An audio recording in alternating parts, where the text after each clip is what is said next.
Ladies and gentlemen, Արամ Վարդևանյանի համացանցը ցնցած այս ելույթը պարզվում է անխոչնդոտ չի անցել։ Նկատեցի ինչպես էր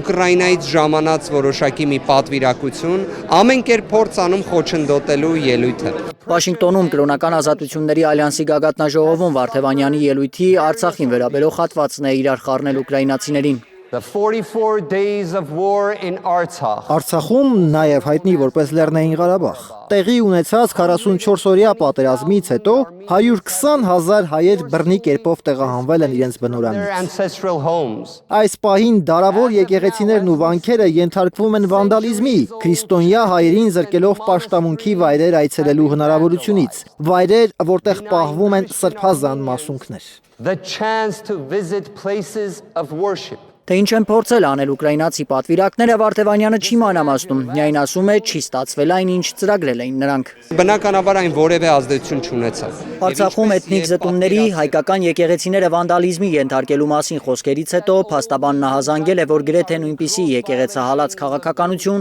Հայաստանի օրվա իշխանությունն է որդեգրել։ As of now, as we speak, Այս պահին հայ առաքելական Սուրբ եկեղեցու 4 եպիսկոպոսներ կալանավորված are են։ detained and continuously detained. Հայ առաքելական Սուրբ եկեղեցու եւս 6 եպիսկոպոսների նկատմամբ հարուցվել են քրեական գործեր, սահմանափակվել է նրանց ազատ տեղաշարժի իրավունքը։ And free movement have Վարդևանյանի ելույթը այսպիսի զարմացած հայացքներով են լսել մարդիկ։ These examples show that the Armenian government Այս օրինակները ցույց են տալիս, որ Հայաստանի կառավարությունը իր իշխանությունը զենքի է վերածել մեր Սուրբ եկեղեցու դեմ։ transformed into a form of punishment. Այդ ինչպիսի ժողովրդավարություն է Հայաստանում հետաքրքրել է լրագրողներին։ Իրավաբանի խոսքով անկախությունից հետո միշտ առաջընթաց է ունեցել ժողովրդավարությունը Հայաստանում, պատկերը փոխվել է վերջին տարիներին։ The attack on the church Եկեղեցու դեմ այսպիսի հարձակման մենք երբևէ ականատես չենք եղել, եւ իհարկե դա չի կարող ընդունելի կամ հանդուրժելի լինել ոչ մի ժողովրդավար հասարակություն։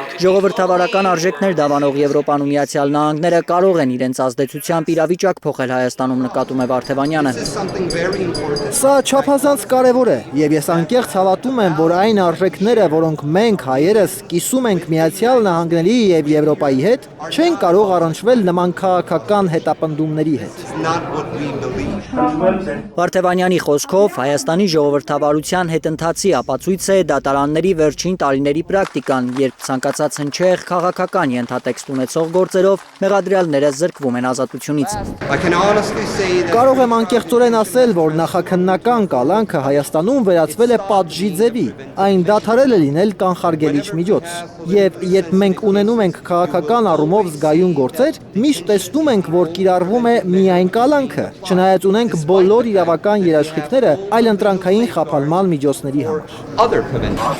Որպես օրինակ իրավաբանը բերում է 4 բարձրաստիճան հոգևորականի բարերար Սամվել Կարապետյանի կալանավորումները։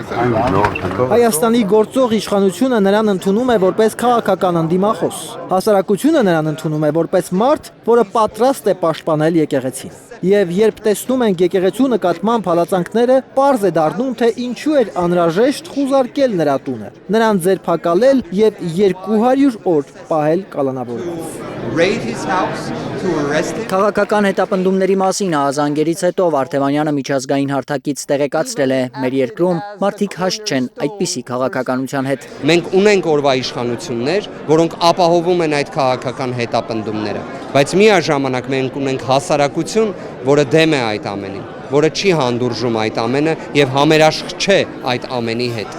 Ալբերտ Սերոփյան, Անի Ղանդիլյան, Հայլուր։